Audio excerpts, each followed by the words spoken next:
Paano at saan nga ba nakakakuha ng ITR o Income Tax Return?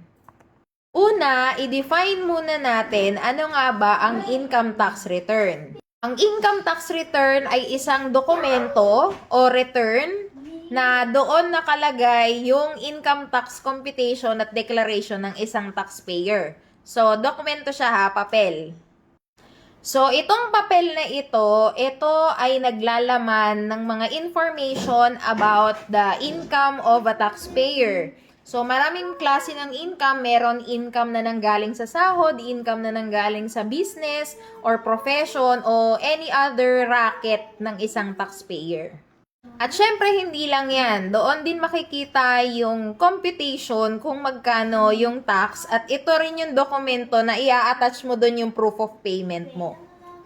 So, ang usual na tanong na nare-receive ko galing sa mga nagtatanong, sa mga kakilala, sa mga hindi kakilala, saan at paano nga ba makakuha ng ITR o Income Tax Return? Kasi usually, ginagamit ito as a requirement po sa mga loans at sa kung ano-ano pang mga applications for various purposes. So ngayon, i-discuss ko sa inyo papaano nga ba magkaroon ng ITR. So pagdating sa issue na yan, kailangan una, alamin mo muna ano yung classification mo as a taxpayer. Kasi usually, sa mga individuals like us, natural persons, ibig sabihin, tayo, tao, human beings na meron tayong pangalan, meron tayong TIN number na tinatawag, kailangan malaman mo anong classification mo. Dalawa lang naman yan usually eh. Isang empleyado, usually empleyado ang mga Pilipino, no? Number 2 is kung ikaw ay business owner, ayan, and others na hindi empleyado. Okay? So, dun muna tayo. So, una kong i-discuss is kapag ikaw ay isang empleyado. Alam mo dito sa Pilipinas po, pag ikaw ay nagtrabaho, ikaw ay empleyado, ang mga BIR matters mo, tax matters mo, ang nag-handle at ang may responsibilidad dyan ay yung employer mo. So, for example, ikaw ay isang fresh graduate, tapos naghanap ka na ng trabaho, natanggap ka sa isang company. So, ibig sabihin, fresh graduate, wala pa yung any papeles pagdating sa adulthood or sa pagtatrabaho, di ba? So, ang magre-register ng TIN for you ay yung employer mo. And of course, pagdating sa buwan ng pasahod, ayan, sa declaration sa BIR, employer mo yan. So, una, registration, declaration, reporting, reporting sa BIR, employer mo yan. Siyempre, computation dun sa sahod mo, magkano yung ikakalta sa payslip mo, or kung meron o wala ba. So, employer lahat yan. And then, pagdating ng end of the year, ayan. So, ang mangyayari, end of the year, may reporting ulit si employer mo. So, ikaw, hihintayin mo na lang yung Form 2316. Ang Form 2316 ay isang katibayan na ang employer, company mo, ay nag-declare ng income mo kay BIR. Dito na rin nakalagay yung mga tax na ikinalta sa sahod mo and yung actual tax mo. So, basically, yung Form 2316 for employees, usually tinatanggap na siya ng ibang bangko or ng ibang financing institutions as your ITR na. Ang Form 2316 po at ang ITR ay magkaibang dokumento po yan, magkaibang papel. Pero dahil po, meron po tayong tinatawag na substituted filing, ibig sabihin, doon po nakapaloob yung responsibilidad ng employer na ayusin yung mga tax matters mo as an employee. So, parang nagsusuffice o nagiging sufficient na yung 2316 if you are purely earning compensation income. Or ibig sabihin, ikaw ay empleyado at yun lang ang source of income mo, wala nang iba. So, yung pangalawang classification po ng isang taxpayer or individual taxpayer ay yung tinatawag naman pong earning business income, professional income.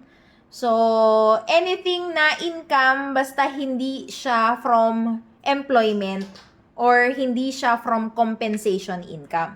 Kapag ganyan po ang inyong taxpayer classification, iba na po ang scenario. So, kanina, sa empleyado, si employer po ang lahat ang may responsibilidad at may kargo ng reporting, ng pagbabawas, pagkakaltas, pagkakompute, etc.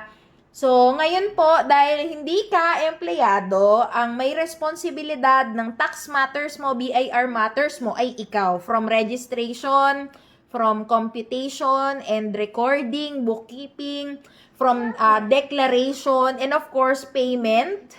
Kaya, at the end of the year, gagawa ka ng annual reporting, which is the income tax return or ITR. Meron din naman pong mga individual taxpayers na ang classification nila ay pareho silang empleyado tapos business owner pa sila. So, ang tawag po sa kanila ay mixed income earner. Pagdating sa mga mixed income earner, ang responsibilidad ay kapareho po ng pagiging business owner. So, empleyado ka, may responsibilidad si employer sa'yo, and then at the same time, you are a business owner, you have the responsibility to report, to declare, etc. So, pagdating ng end of the year, pagsasamahin mo po ang iyong income from both sources, and ikaw pa rin po ang magre-report. So, para din pong pure business owner din po ang dating niyan. So, ayun. So, na-discuss ko na po yung dalawang klase ng taxpayer. Kaya, ngayon, sasagutin ko na po ng diretso, ano na po yung way para makakuha ng ITR. First, alamin mo kung anong classification ka, kung alin ka dun sa dalawa, empleyado ka ba o hindi, or business owner ka ba, no? So, kung ikaw ay isang empleyado, baka naman pwede na yung Form 2316 doon sa ina-applyan mo ng loan or anything na nagre-request sa iyo ng ITR. Okay po? Kung ikaw naman po ay isang business owner, ayan, so para makakuha ka ng ITR, make sure po na ikaw ay registered business and of course, you are regularly filing the required tax forms at isa po dyan yung annual ITR. Meron din pong ITR na quarterly. So, kung ano man po ang requirement ni bangko, pwede mo na pong ma-provide kung ito po ay ginagawa mo na.